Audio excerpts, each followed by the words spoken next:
so much coverage over the past few months about trends becoming democratized. There's more and more of them popping up, and we're all starting to have an inkling that Vogue isn't running the show anymore. It's not the designers, it's not the magazines, it's the people! And if there's one thing I love, it is democracy and participating in it. And since all these different trends have been popping up organically, I thought I would tweak the organic and try to, in my own small, presumptuous little corner of the internet, influence the canon. I know. We might have to rename this channel youtube.com/ideasabovehrstation. However, I honestly think my idea is written in the stars. Once you start putting up post-it notes and getting out red string, it all starts to make sense. And while I've Googled this word and nothing comes up, I'm sure that I can't be the first person to think it. But to move from thinking it to saying it, I'm going to have to come up with a name for it, and the working name is Ozcore. I'll say it again. Ozcore. Yes, a trend inspired by the Barn books and pushed into the zeitgeist by the final release of the Wicked film this year. To me, it seems obvious that we're heading towards something that is comfy yet grungy. We've had indie sleaze come back. We had Goblin Mode be the official word of 2022, and then 2023 was full of Goblin Core inspired aesthetics. We've also seen the rise of corsets and underwear as outerwear, grunge utility core, that weird Wednesday Addams phase we all went through. It feels like we're all feeling at once quite murky and unraveled, but also completely cheated out of our roaring 20s Fitzgerald inspired parties. And I don't think I'm the only one to still be bitter about that. Aside from the Wicked film being released at the end of 2024, to me, everything I just described quite pointedly weather vanes towards Susan Hifferty's designs for the original Wicked cast, specifically the Oz ensemble from Broadway. Look at it, it's so beautiful. I would describe this as kind of Gilded Age meets steampunk, decadent but unraveled, green monostyling but in loads of different hues. Not just like bottle green and moss, but emerald, turquoise, lime. There's a lot of asymmetry and structure and layering. Velvet, taffeta, very decadent materials, but also that feeling of effie trinket after a really bad night out on the town. So before I show you some of the outfits I've put together that tease at Ozcore, that start to lay the foundations and play with what it could be, let me give you some reasons why Ozcore is not only what we want, but what we need. This is why we want it. We're craving maximalism right now, but we don't necessarily have the resources to imitate it in the way that we used to. I could list a million ones, but the one that apparently is making a comeback at the beginning of 2024 is the Mobwife aesthetic. A lot of fur, a lot of leather. Secondly, like I said, I do think we have still been cheated out of the roaring 20s moment, and we want something a little bit glitzy and glamoury. 3, it is clear that we and the social media managers of the film companies crave a film or TV fashion inspired moment. Last year it was Barbie core, it was a bit of a flash in the pan. I loved playing it with myself when I was doing secondhand outfits, but it is something that has definitely fallen as fast as it rose, and I think we crave being part of a collective moment in time together, and we will be looking for that again this year. What we need though is twofold. One, I think we need more customizable trends. A lot of the trends that I've been seeing have very specific things that you need to own to be part of it, and they don't have as wide a remit as I think we need if we're going to keep the trend sustainable. Ozcore would be a trend that doesn't bow to luxury or deify wealth, like the clean girl aesthetic or the old money aesthetic, but it plays with it. It kind of laughs at it a little bit. And most importantly, it invites everyone in. Like seriously, show me a person that doesn't suit at least 1 or 2 shades of green. And then secondly, we need a truly green trend.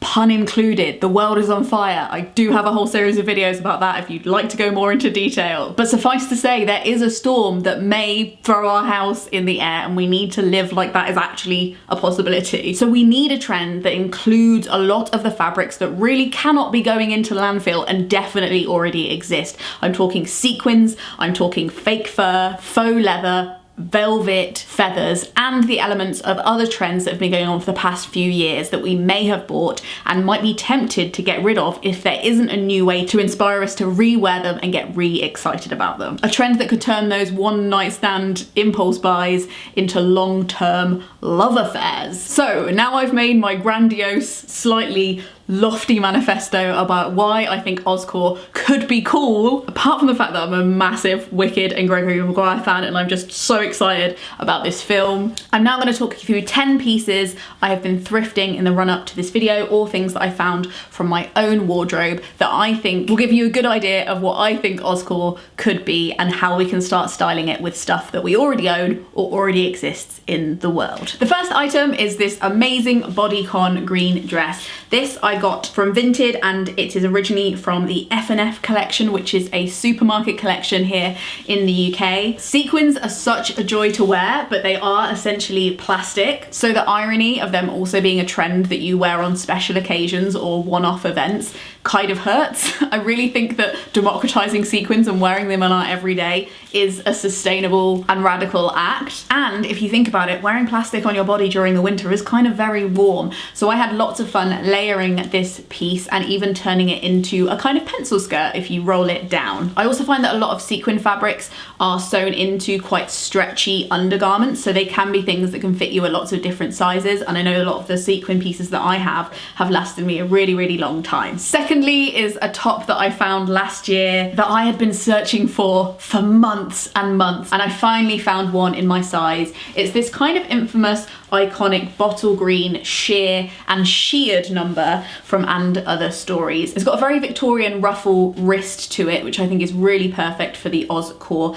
aesthetic. These very steampunk structured shoulders, and overall it's an amazing layering piece. I do think also, if you like the idea of the underwear trend but you don't actually want to get your underwear out, I think wearing something very rouged and sheer can give off that feeling while still keeping all the bits that you want secret. Faux leather jackets are something that have been haunting us for a few years now in various different iterations. You might have one if you were really into the clean girl aesthetic or the old money vibe, and there's quite a lot of them that exist in various shades of green, so I was really excited to pick this one up. It's not my usual style, but I've actually found loads of different ways to pair it with things I already own, and it adds a little bit of fashion intern decadence to outfits that I felt like otherwise wouldn't have the glamour to be teamed Ozcore. So I think for me this is going to be a really vital part of my Aussian wardrobe. Oh, and it's got the structure. This one has a little bit of padding in the shoulders, and I think a lot of these jackets do. This amazing maxi ruffle dress I got very cheap on Vinted. I like to think of it as the Elphaba meets Hermione at the Yule Ball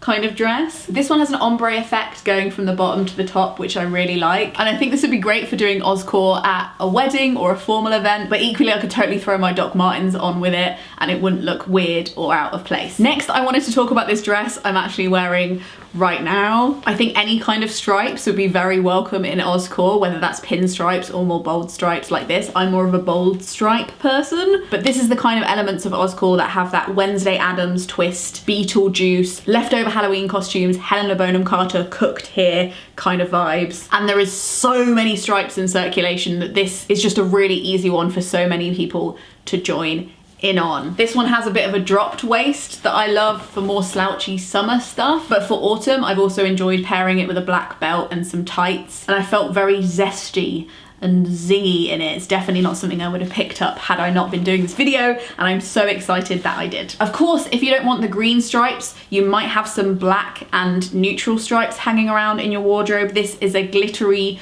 shirt number that's perfect for doing right up to the top or layering over other things, and bringing in different ways people can mix up their outfits with shirts in a casual way I think is really cool as well, because we often default to wearing stretchy fabrics on a day-to-day basis which don't always wear as long, and if we are tempted to buy them new, aren't always as possible to be environmentally friendly. So I love something that feels comfortable and slouchy but is made out of a woven fabric over a stretchy one. I had to find a tassel dress for this because of course we have to go a little bit Great Gatsby. This one is a bottle green dress that I can't wait to wear out. Were I to go back in time, I don't think I'd have bought a backless one. I do think they're less versatile when it comes to wearing them in the day, but I'm definitely going to wear it with a bit of a black blazer like this, this, and tassels have been in and out so much over the past few decades that there's so many tassel dresses just sitting around waiting to be adopted. This is perfect for an Ozdas ballroom kind of party, which is something I should throw. I should throw one of those. My favourite pick in this capsule collection is probably this waistcoat. As you can see, I found so many different ways to pair this with the rest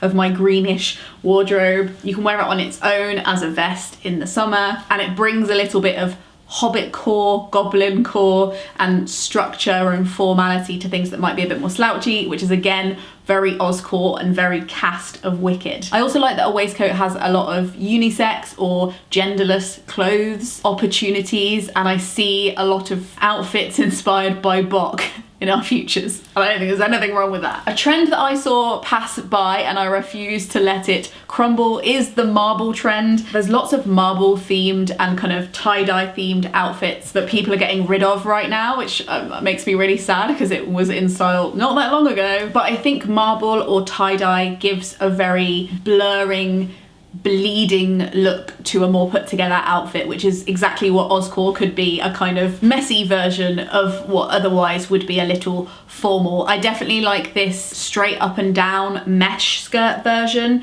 because it feels a little grown up and Kat from 10 Things I Hate About You kind of grown up in a very 90s way. And I also realised that I could totally turn it into a dress as well. So watching out for little finds like this is a perfect cheat sheet to get you started with an Aussian wardrobe. Weird necklines on jersey tops, again, is something I've been seeing a lot of, and I was able to adopt this one, which really reminds me of this famous neckline from the Wicked stage show. Asymmetry, I think, is a great way to make something formal look a little bit weirder and off kilter, and was a big element of the cast's costumes, and I predict will be a big element of the 2024 film as well, from some of the pictures that I've seen and just the intuition in my little heart. So watching out for anything with asymmetrical necklines is cool, and I love a khaki paired with a brighter green as well. It feels very cool and nonchalant and I don't care-y. I don't know. And then finally, an old favourite from my wardrobe, this is my sheer shirt with absolutely outrageous sleeves, and there's a lot of kind of sheer Selkie inspired tops and dresses on the market right now, so I wanted to hope we can rescue those and reinvent them in Ozcore because they are party-like and decadent, but also very steampunk if you layer them right, and they deserve their time in the sun. I don't think their time's over, and mixing in a little bit of polka dot I think could be negotiated into the Ozcore vibe, especially if you pair it with pinstripes. The intentional mess of it all really excites me. So those are my ideas for Ozcore. I'm going to be over on my Instagram trialing that out all year. If you haven't been here before, you might not know that I'm doing this thing this year called my year of make do, where I don't buy any new clothes and introduce anything new into my wardrobe. Yes, even secondhand. Some of these are already in my wardrobe. Some of them I bought in 2023 in preparation for this video, and they're going to be in circulation all year long because I am such a Wicked fan and I'm determined to be here walking around in my excitement until that film comes out. What do you think about intentional trend setting? Instead of things swirling up out of nowhere or being dictated down to us from above, we start thinking about what would actually make logical sense to be cool and then set about making those things cool. If you want to join in with me on Instagram, you can use the hashtag Ozcore. I want to see it all. And if you're interested in hearing more about how I'm repairing my relationship with clothes in respect of what I've learned about the planet, or kind of scary, but we're dealing, I think that you might like one of these videos. Thank you so much to the Gumption Club who tip me per video, so these videos keep happening and we weren't interrupted by a stinky sponsor. Thank you so much to them. Psst, no one wants the Wicked. Pass it on. Frog Snog out.